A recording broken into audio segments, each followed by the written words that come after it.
शांत और हरियाली से भरे उस गांव का नाम था सरोवरपुर। चारों दिशाओं में फैले हरे खेत, बीच में बहता एक छोटा सा नाला और मिट्टी की खुशबू से महकती गलियां। यह गांव देखने में जितना सुंदर था उतना ही शांत भी।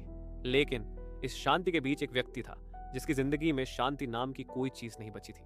वह था गांव का सबसे अमीर आदमी, धर्मपाल साहू। धर्मपाल के पास दौलत की कोई कमी नहीं थी। सोना चांदी, जमीन, पक्के मकान, नौकर चाकर, सब कुछ। गांव के आधे खेत उसके थे और आधे खेतों का अनाज भी उसकी ही हवेली तक आता था। लोग कहते थे कि उसके पास इतना धन था कि वह 5 गांव खरीद ले, फिर भी बचे। लेकिन इस अपार धन के बीच भी एक चीज उससे दूर थी, नींद। रात भर करवटें बदलना, बार बार उठ जाना, अजीब बेचैनी और मन में उथल पुथल, यही उसका हर रात का हाल था। वह सोचता, आखिर मुझे नींद क्यों नहीं आती? मेरे पास तो सब कुछ है, लेकिन उत्तर उसे कहीं नहीं मिल पाता। एक रात धर्मपाल अपनी हवेली के बरामदे में बैठा था। चाँद पूरा था, गांव चांदनी में नहा रहा था और हल्की ठंडक हवा में तैर रही थी। ऐसे में अचानक उसकी नजर अपने पड़ोसी रामू मजदूर के झोपड़े पर पड़ी।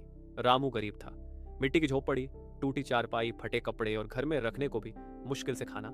लेकिन उस रात धर्मपाल ने जो देखा वह उसके मन को हिला गया। रामू झोपड़ी के बाहर पुराने चटाई पर सो रहा था। उसके छोटे बच्चे उसके पास सटकर सोए थे और रामू के चेहरे पर एक गहरी, शांत, मुस्कुराती हुई नींद थी। धर्मपाल ने आश्चर्य से सोचा, यह आदमी दिन भर मजदूरी करता है, थका हुआ, भूखा प्यासा, फिर भी इसे कितनी गहरी नींद आती है। फिर उसने अपना हाल सोचा, और मेरे पास इतना धन, पर नींद का नाम नहीं। ये बात उसे अंदर से खाई जा रही थी। अगली सुबह धर्मपाल गांव के पुराने मंदिर पहुंचा, जहां रहते थे पंडित सोम प्रकाश, जिन्हें लोग बहुत मानते थे। धर्मपाल ने सीधा सवाल पूछा, पंडित जी, मेरे पास इतना धन है कि किसी का भी जीवन बदल सकता हूं, फिर भी मेरे जीवन में शांति नहीं है, नींद नहीं है, ऐसा क्यों? पंडित जी मुस्कुराए, जैसे वे पहले से जानते हो कि धर्मपाल कब क्या पूछेगा।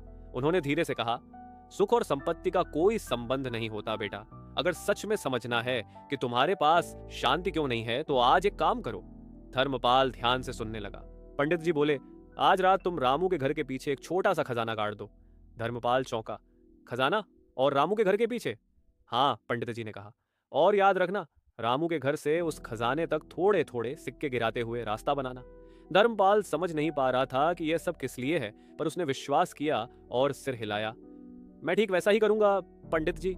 उस रात आसमान बादलों से घिरा हुआ था, हल्की ठंडी हवा चल रही थी और गांव गहरी नींद में डूबा हुआ था। ऐसे में धर्मपाल चुपके से एक छोटे लोहे के बक्से में सोने चांदी के कुछ गहने और कुछ चांदी के सिक्के रखकर रामू की झोपड़ी के पीछे पहुंचा। उसने पंडित जी के बताए अनुसार एक गड्ढा खोदा, उसमें वह खजाना रखा, मिट्टी डालकर गड्ढा बंद किया और रामू के घर से लेकर खजाने वाली जगह तक सिक्के गिराते चला गया। उसे अजीब सा रोमांच हो रहा था, क्या सच में इससे मुझे उत्तर मिल जाएगा? फिर वह वापस घर लौटा और रात भर बेचैन मन से इंतजार करने लगा, अब क्या होगा? अगली सुबह रामू जब बाहर निकला तो उसकी नजर जमीन पर पड़े चमकदार सिक्के पर पड़ी। अरे, ये कहां से आया? उसने सिक्का उठाया, फिर उसे दूसरा सिक्का दिखा, फिर तीसरा। वह सिक्कों को उठाते उठाते पूरे रास्ते पीछे चला गया और अंत में खजाना वाली जगह पर पहुंचा। जब उसने मिट्टी हटाई और लोहे का बक्सा मिला, वह दंग रह गया। हे भगवान, यह तो खजाना है! उसका दिमाग घूमने लगा। उसने चारों तरफ देखा, कोई दिखा नहीं। उसने तुरंत खजाना झोपड़ी के अंदर ले जाकर गुप्त जगह पर छुपा दिया। उस दिन, उस रात और उसके बाद की कई रातों से रामू का जीवन बदलना शुरू हो गया। रामू की आंखों से नींद गायब हो चुकी थी। वह रात भर जागता, कभी दरवाजा चेक करता, कभी खिड़की से झांकता। उसके मन में डर था, कहीं किसी को पता न चल जाए, कहीं कोई चोरी न कर ले, कहीं कल सुबह यह खजाना गायब न हो जाए। दिन में वह काम पर जाने की हिम्मत नहीं कर पाता। झोपड़ी से बाहर निकलना भी डरावना लगने लगा। अगर मैं बाहर गया तो खजाना कौन देखेगा? उसकी हालत खराब हो गई। वह बच्चों पर चिल्लाता, खाना नहीं खाता, नींद नहीं लेता। जो कभी मुस्कुराता था, अब हमेशा डर से सहमा रहता।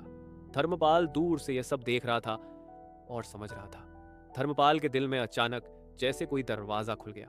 उसने सोचा, मैं वजह पूछता घूम रहा था कि मुझे शांति क्यों नहीं मिलती। अब खुद अपनी आंखों से देख लिया कि जब जरूरत से ज्यादा धन किसी के जीवन में आता है तो वह सुख नहीं, डर बन जाता है। उसे याद आया कि कैसे वह स्वयं रात भर अपनी संपत्ति के बारे में सोचता रहता था, कहीं चोरी ना हो जाए, कहीं धोखा ना हो जाए, कहीं कोई लेने ना आ जाए। उसे समझ आ गया, मेरी नींद मेरा चैन, यह सारी परेशानी मेरे पास मौजूद उस धन के कारण है जिसकी मुझे कोई जरूरत ही नहीं है। अगले ही दिन वह पंडित जी के पास पहुंचा। धर्मपाल ने कहा, पंडित जी, अब मैं समझ गया। धर्मपाल ने उसी शाम गांव की पंचायत बुलवाई। पूरा गांव चौपाल पर एकत्रित हुआ। धर्मपाल ने कहा, मेरे भाइयों बहनों, मेरे पास जितना धन है उसकी मुझे जरूरत नहीं, और इसने मेरे मन की शांति छीन ली है। इसलिए आज से मैं अपने धन का बड़ा हिस्सा गांव में बांटना चाहता हूं। लोग हैरान थे। कोई सोच भी नहीं सकता था कि धर्मपाल ऐसा कहेगा। उन्होंने आगे कहा, जिसे जितनी जरूरत है वह मेरे घर आए। मैं बिना किसी स्वार्थ के, बिना किसी कागज कलम के आपकी जरूरत के मुताबिक धन दूंगा। गांव खुशी से झूम उठा। किसी ने अपने घर की मरम्मत करवाई, किसी ने बेटी की शादी की, किसी ने इलाज कराया। और पहली बार धर्मपाल ने महसूस किया, दान करना, दूसरों की मदद करना, यही असली सुख है।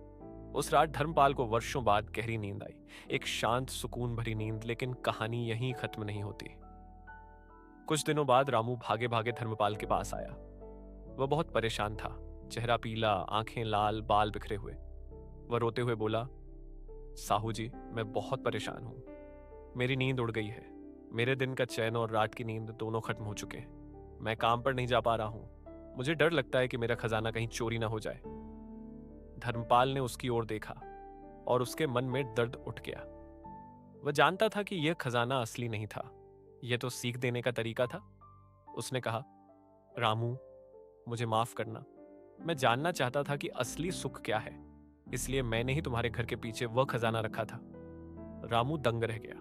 कुछ देर तक खड़ा रहा, फिर उसकी आंखों से आंसू बहने लगे।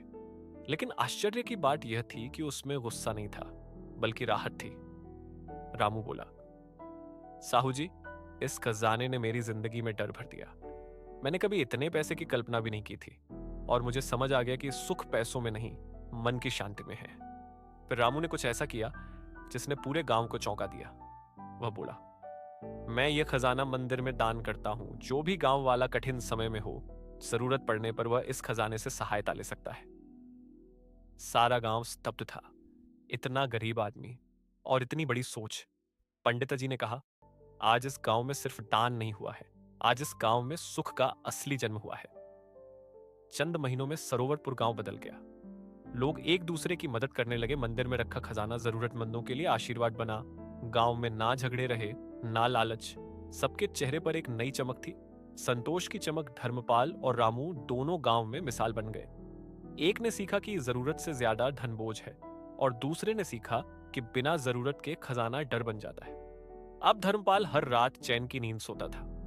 रामू भी पहले से ज्यादा खुश, पहले से ज्यादा मेहनती और पहले से ज्यादा शांत था। गांव वालों का कहना था, पहले हमारा गांव सिर्फ सरोवरपुर था, अब यह सुखपुर बन चुका है। कहानी का सार नींद और शांति धन से नहीं आती। सच्चा सुख मन की संतुष्टि, दान, अच्छाई और दूसरों की मदद करने से मिलता है। जिसके पास जरूरत से ज्यादा धन हो, वह सुखी नहीं।